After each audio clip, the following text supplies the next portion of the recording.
Pramod. Before starting Beats phenomena, we should know that what is interference.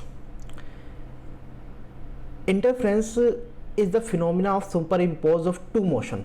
अगर दो waves हमारी same frequency same wavelength से move कर रही हैं और दोनों एक ही पॉइंट से जब एक ही टाइम पर एक ही पॉइंट से पास करती हैं तो हमें एक रिजल्टेंट मोशन अचीव होता है। तो जो रिजल्टेंट मोशन है जो अचीव होता है उसकी जो एम्पलीट्यूड होती है वो काफ़ी ज़्यादा भी हो सकती है, काफ़ी कम भी हो सकती है और सेम भी हो सकती है। तो हम थोड़ा इंटरफेरेंस के बारे में जानेंगे। क्या है interference? Super imposition of the two waves. Two waves अगर दो एक साथ इम्पोज कर जा रही हैं तो उसके कारण रिजल्टेंट एम्पलीट्यूड पर इफेक्ट आ रहा है, वही हमारी क्या है? इंटरफेरेंस है। As you know as you can see in the statement, interference is the phenomena of superimpose of two or more waves to form a resultant wave whose amplitude may be greater or lower। बस condition क्या है जब हम interference हो, interference में हमारा क्या होना चाहिए? वेवलेंथ। वेवलेंथ हमारी क्या होनी चाहिए? सेम होनी चाहिए। फ्रीक्वेंसी कई बार बोलते हैं कि ये फ्रीक्वेंसी या फिर ओमेगा, ये भी हमारी क्या होनी चाहिए? सेम होनी चाहिए। तो उस केस में जब फ्रीक्वेंसी वेवलेंथ ये सब सेम होती है तो हमें क्या अचीव होता है? इंटरफेरेंस।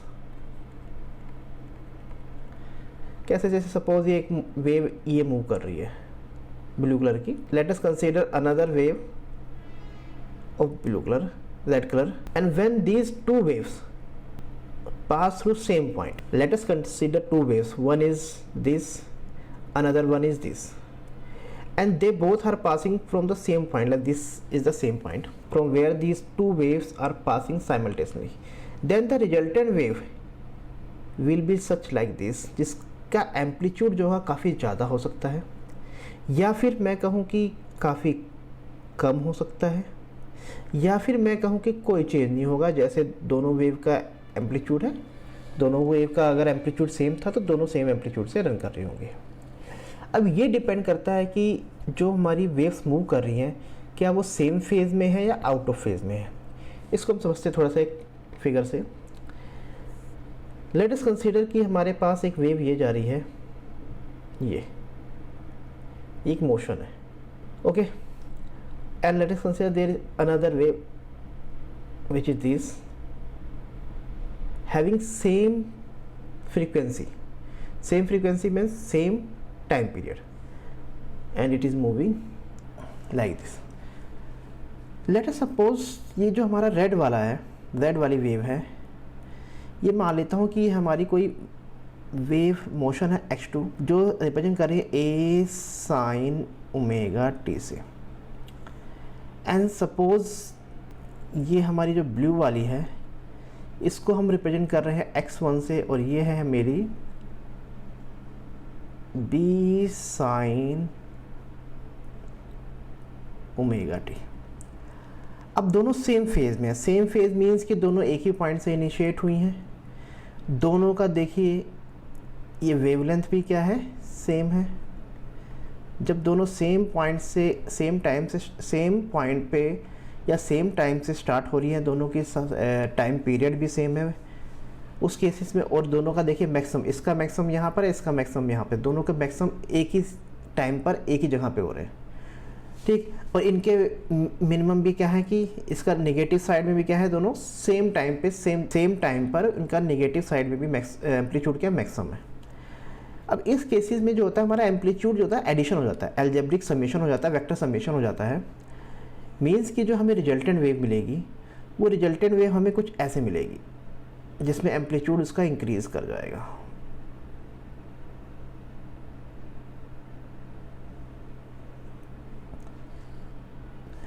तो ये जो हमें एम्पलीट्यूड मिलेगा ये हमें मिलेगा दोनों का समेशन एम्पलीट्यूड का a प्लस पी, और वेव कैसी होगी? साइन, क्योंकि दोनों की फ्रीक्वेंसी सेम है ओमेगा, तो साइन ओमेगा टी।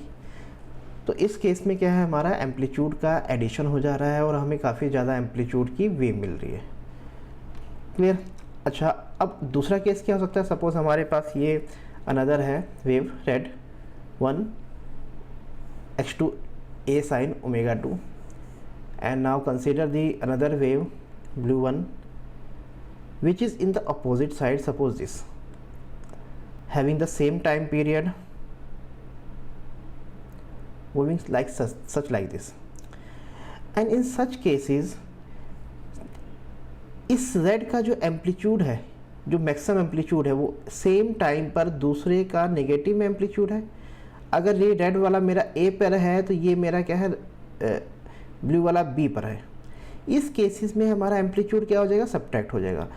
तो इस केस में क्या होता है कि हमें बहुत ही कम एम्पलीट्यूड की एक वेव मिलती है ये। अब ये जो केस था जिसमें हमारा जब एक का मैक्सिमम प्लस में मैक्सिमम था, दूसरे का नेगेटिव में मैक्सिमम था, इसको हम बोलते हैं out of phase, out of phase है। और दूसरा केस क्या है कि जब हमारा क्या है, दूसरा केस है कि जब हमारा क्या है, सेम दोनों का एम्पलीट्यूड सेम टाइम पे है, उसमें हम बोल देते हैं ये हमारा इन फेज है। तो आउट ऑफ फेज है, इन फेज है, हमें एक में मैक्सिमम एम्पलीट्यूड मिलता है और एक हमें मिनिमम एम्पलीट्यूड मिलता है। अब ये तो हमारा हो गया इंटरफेरेंस। इंटरफेरेंस में हमने क्या देखा कि टू मोशंस जो सेम टाइम पीरियड के हैं, सेम फ्रीक्वेंसी के हैं, सेम वेवलेंथ के हैं, और जब वो एक ही पॉइंट से पास करते हैं तो उनका रिजल्टेंट एम्पलीट्यूड में क्या है, या तो वो पूरे की पूरी मैक्सिमम से मूव कर रही है या पूरी की पूरी मिनिमम से मूव कर रही है, या a प्लस बी से मूव कर रही है। थ्रू आउट साइकिल वो a प्लस बी का एम्पलीट्यूड रहेगा, या थ्रू आउट उसका maximum amplitude a plus B रहेगा, या थ्रू आउट उसका एम्पलीट्यूड a माइनस बी रहेगा। इस तरह से वो मूव कर रही है। बट बीट फिनोमेना में क्या होता है कि स्लाइट डिफरेंस है इंटरफेरेंस से। हमने देखा था कि इंटरफेरेंस से फ्रीक्वेंसी सेम है, बट बीट में क्या हो जाता है, जस्ट अपोजिट हो जाता है। बीट में क्या हो जाता है, हमारा जस्ट अपोजिट हो जाता है। इस केस में क्या होता है कि हमारी फ्रीक्वेंसी में, जो हमारी फ्रीक्वेंसी है ओमेगा, इसमें क्या होता है, स्लाइट डिफरेंस होता है, स्लाइट डिफरेंस। मीन्स कि अगर एक मोशन है हमारे पास x1 equal to a sine omega 1t, दूसरा मोशन है हमारे पास x2 equal to b sine omega 2t, and omega 1 और जो हमारा ओमेगा 2 है, इसमें क्या है, स्लाइट डिफरेंस है। कैसे, सपोज ओमेगा 1 मेरा 50 पे है, तो ओमेगा 2 मैं मान लेता हूँ ये कि 49.8 पे होगा, या कहता हूँ कि ओमेगा 1 मेरा 50 पे है तो ओमेगा 2 मेरा 50.2 पे होगा। मीन्स क्या, बहुत ही स्लाइट डिफरेंस है दोनों की फ्रीक्वेंसी में। अब इस केसेस में क्या होता है कि हमें जब दो मोशंस जो स्लाइट डिफरेंस फ्रीक्वेंसी की हैं, एक ही पॉइंट से जब दोनों पास करती हैं, slight difference slightly different frequencies के मोशंस, दो मोशन जब एक ही टाइम पर एक ही पॉइंट को क्रॉस कर रहे हैं, उस केसेस में क्या होता है कि जो हमें रिजल्टेंट मोशन मिलता है उसमें क्या होता है कि वो हमारा दोनों एम्पलीट्यूड मिलते हैं। एक बार a प्लस बी मिलेगा और a माइनस बी मिलेगा, फिर a प्लस बी मिलेगा a, मतलब कि जो हमारा मैक्सिमम एम्पलीट्यूड है वो a प्लस बी जाएगा और minimum amplitude a minus B जाएगा। और उसमें क्या होगा कि हमारा जो मोशन है वो कांस्टेंट एम्पलीट्यूड से मूव नहीं कर रहा। जैसे इंटरफेरेंस में था, क्या था, पूरी की पूरी साइकिल में a प्लस बी का एम्पलीट्यूड था या फिर a माइनस बी का एम्पलीट्यूड था, लेकिन इसमें क्या है, ऐसा नहीं है। इसमें क्या है, एक ही साइकिल में a प्लस बी मैक्सिमम मिला और a माइनस बी मिनिमम मिला, और इसके दोनों के बीच में हमारी पूरी साइकिल चलती रहती है, पूरा मोशन चलता रहता है। म्यूजिशियंस बीट्स को काफ़ी ज़्यादा यूज़ करते हैं। लाइक जैसे बीट्स का मतलब हम ऐसे समझा सकता हूँ, जैसे जो रिजल्टेंट बीट होती है जैसे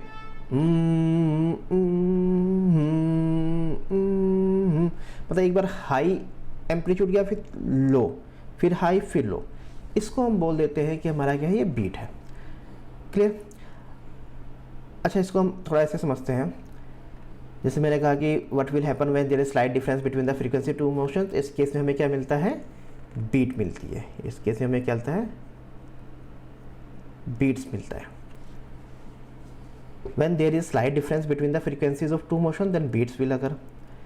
And what is the beat phenomena? The phenomena of beat occur as a result of interference, as you can say that as a result of interference between two waves of slightly different frequency. कितना frequency? Slightly different frequencies moving along same straight line and in the same direction. इसको थोड़ा हम ऐसे समझते हैं, ठीक है। Let us consider particle subject. हम मानते हैं कि कोई पार्टिकल है जिसपे दो हार्मोनिक मोशंस है, x equal 1 equal to a sine omega 1 two x2 equal to 2 sine. तो रिजल्टेंट मोशन हमें x क्या मिलेगा, x1 plus x2 means a sine omega 1t plus b sine omega 2t। Condition is this, omega 1 and omega 2 में slightly different है, ठीक है। अच्छा, इसमें क्या होगा कि अगर वो दोनों इफ सेम फेज में होंगी, इन फेज होंगी, जब हमारा मोशन इन फेज होगा, जैसे इंटरफेरेंस में बताया था वैसे इसमें भी अगर इन फेज होगा, तो जो हमारा वाइब्रेशन या मोशन का जो एम्पलीट्यूड है उसका समेशन क्या हो जाएगा, a प्लस बी होगा। और जब वो आउट ऑफ फेज होंगे तो उनका जो रिजल्टेंट मोशन का जो एम्पलीट्यूड होगा वो हमारा क्या होगा, a माइनस बी हो जाएगा। कैसे होगा, क्यों होगा, ये हम अभी प्रूव करेंगे कि वो a प्लस बी और a माइनस बी क्यों हो जाते हैं, ठीक है। और इस तरह से हमारा जो रिजल्टेंट मोशन है वो कंटिन्यूसली चेंज होता रहता है, मैक्सिमम a प्लस बी से minimum a minus B with frequency omega 2 minus omega 1, ठीक है। This is the phenomena of the beat. Beats का जो फिनोमेना होता है machine, structures and power houses में काफ़ी ज़्यादा ऑब्जर्व किया जाता है। तो इसलिए हम वाइब्रेशन में इसका एक छोटा सा इंट्रोडक्शन पढ़ते हैं कि व्हाट इज़ द बीट्स। बहुत डिटेल एनालिसिस की, बहुत रिसर्च इस पे है कि अगर मशीन्स में बीट्स हो रहा है, स्ट्रक्चर हो रहा है, तब कैसे ओवरकम कर सकते हैं। ये सब हमारा बहुत आगे फर्दर मास्टर कोर्सेज में या रिसर्च पॉइंट ऑफ व्यू से ये स्टडी किया जाता है। ये जा रहा है एक मोशन, ये हमारे पास मोशन है ये वाला, x1 equal to a sine omega 1t, ठीक है। Another motion, let's suppose this is moving,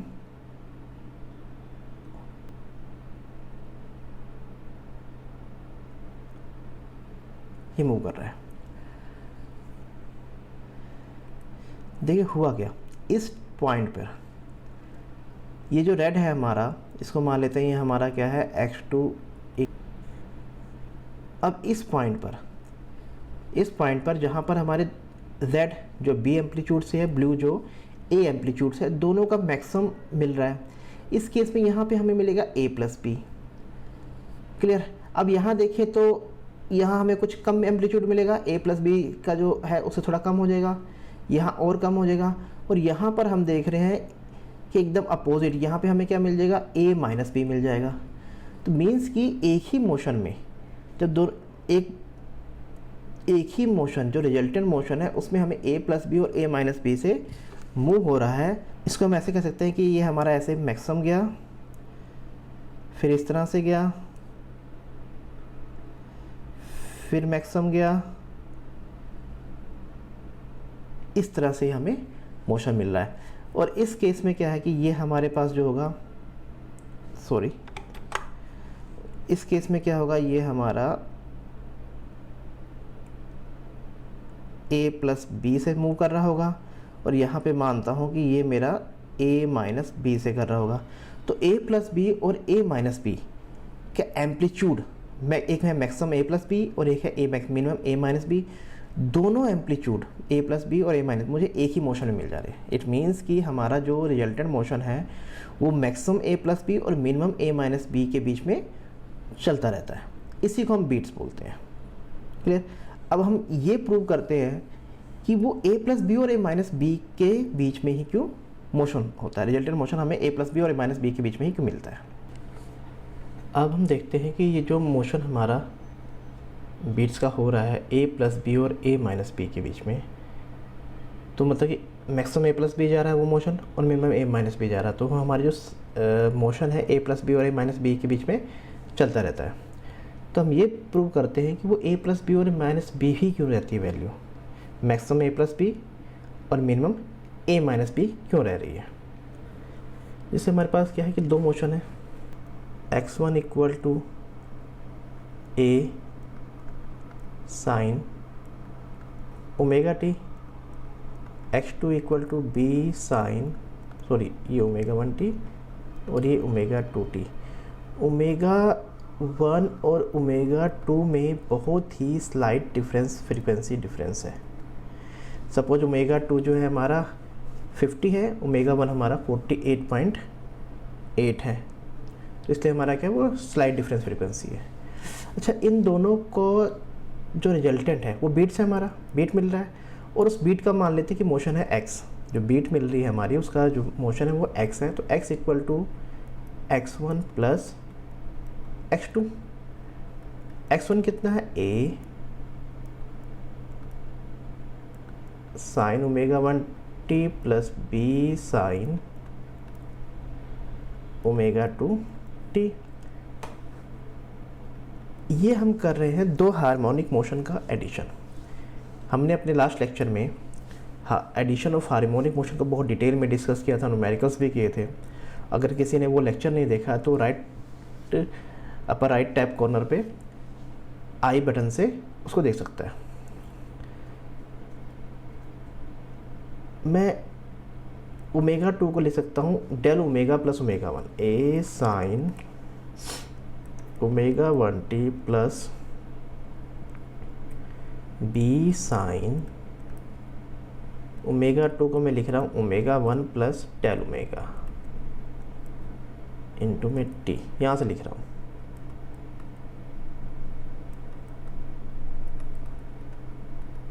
ये जो रिलेशन मैंने ये वाला कंसेप्ट यहाँ ओमेगा 2 की जगह पे पुट कर दिया। अच्छा, इसको मैं लिख सकता हूँ साइन ए प्लस बी का फॉर्मूला लगा सकता हूँ, तो a sine omega 1t plus b sine ए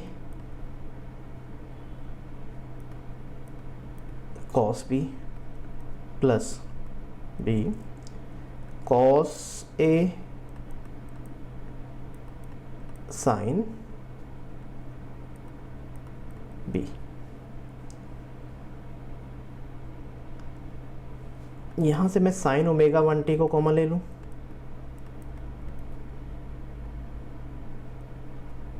देख सकता हूं a plus B cos del omega T plus हम ले सकते हैं b साइन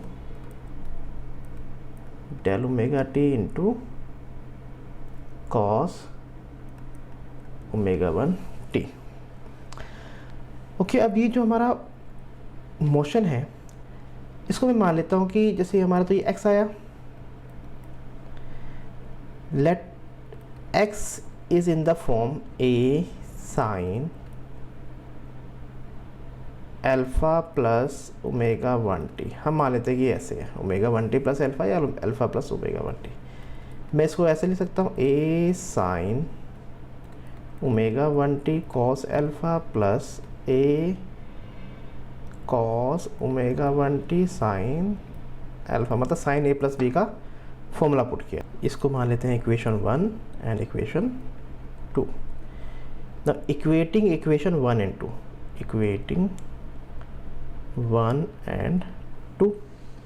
अब देखिए यहाँ पे साइन ओमेगा 1t है, यहाँ भी साइन ओमेगा 1t है, दोनों हमारे इक्वेट हो जाएंगे। तो मैं लिख सकता हूँ a कॉस अल्फ़ा, ये a और ये कॉस अल्फ़ा, इसके साथ इक्वेट कर सकता हूँ, equal to a plus B cos del omega T, equation 3।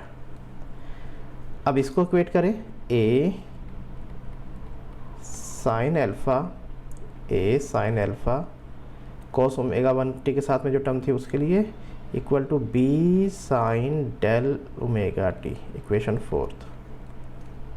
Squaring and adding 3 and 4, squaring and adding 3 and 4। तो ले सकता हूँ कि मैं a square cos square alpha plus a square sine square alpha equal to a plus B cos del omega t का square plus B square sine square del omega t. Now a square common, तो हमारे पास इसमें बचता है cos square alpha plus sine square alpha equal to A square plus B square cos square del omega T plus 2ab cos del omega T plus B square sine square del omega t. ये हो जाएगा हमारे पास ए square, और यहाँ मैं लिख सकता हूँ जैसे ए स्क्वायर का ए स्क्वायर लिख दिया। अब ये B square cos square del omega T, B square sine del omega T, इसमें से बी स्क्वायर कॉमन आ जाएगा, अंदर बचेगा हमारे पास cos square del omega t sine square del omega t. तो ये हमारे पास आ जाएगा b square plus 2ab cos del omega t. Now I can write it a equal to A square plus B square plus 2ab cos del omega t का square root. Equation 5। अच्छा, अब जो हमारे पास ये जो कैपिटल ए आया, ये actual में है क्या? ये जो हमारा रिजल्टेंट बीट मोशन आया है x equal to capital A sine omega 1t, तो जो कैपिटल ए है उस बीट का एम्पलीट्यूड है, और ये जो कैपिटल ए है ये डिपेंड कर रहा है ए बी पर, साथ में फ्रीक्वेंसी डिफरेंस पर। ठीक है, स्मॉल ए स्मॉल बी और फ्रीक्वेंसी डिफरेंस पे डिपेंड कर रहा है। तो अब हम देखते हैं कि अगर ये इन फेज हो जाए, अगर ये इन फेज हो जाए, इन फेज का मतलब होता है कि फ्रीक्वेंसी सेम हो जाए। तो जब फ्रीक्वेंसी सेम होगी तो हमारा फ्रीक्वेंसी डिफरेंस जो डेल ओमेगा है वो 0 हो जाएगा, मीन्स डेल ओमेगा 0 हो गया। तो ए कितना आ जाएगा इक्वेशन 5 से, a square plus B square plus cos 0 हो जाएगा, कॉस 0 1 हो जाएगा, 2ab का स्क्वायर रूट। तो इसको मैं लिख सकता हूँ a प्लस बी का होल स्क्वायर, और इस ये आ जाएगा स्क्वायर रूट है, ये आ जाएगा a प्लस बी। तो मतलब कि जब फेज में होगा मोशन, जब हमारे पास क्या है मोशन फेज में है, तो हमारे पास जो मैक्सिमम एम्पलीट्यूड आ रहा है वो क्या आ रहा है, small a plus B. Clear?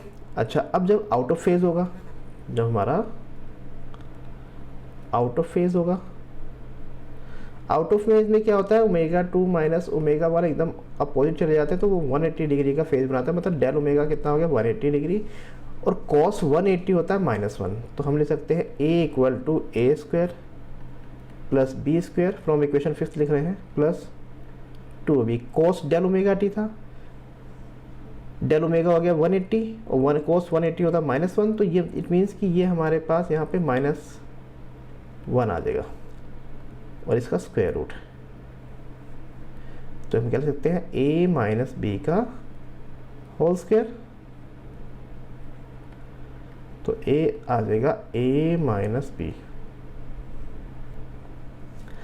अब जो हमारा रिजल्टेंट मोशन है a प्लस बी और a माइनस बी, ये हमारा मैक्सिमम और मिनिमम है किसका, बीट फिनोमेना का। देखिए हमने ऊपर देखा था ना, ये यहाँ पर देखिए, ये जो हमें बीट मिली थी, बीट मोशन जो हमें मिला था, ये बीट मोशन, ये हमारा इस मैक्सिमम कितना मिल रहा था इसमें a प्लस बी, और मिनिमम था हमारा a माइनस बी। तो इस a प्लस बी और a माइनस बी के बीच में क्या हो रहा है, हमारा बीट्स का मोशन मिल रहा है। यही है हमारा बीट्स फिनोमेना। ये हमारे मशीन्स, स्ट्रक्चर, पावर हाउस, इन सब में क्या होता है, वाइब्रेशंस जो होती है वो बीट्स के फॉर्म में होती है काफ़ी ज़्यादा। कभी वो मैक्सिमम जाती है, कभी मिनिमम, मैक्सिमम मिनिमम के बीच में वाइब्रेट करती रहती है। तो इसलिए हम बीट्स फिनोमेना की स्टडी करते हैं। बहुत डिटेल एनालिसिस इसकी आपके रिसर्च में है, एमटेक में है, हायर स्टडीज़ में है। Thank you very much, see you soon.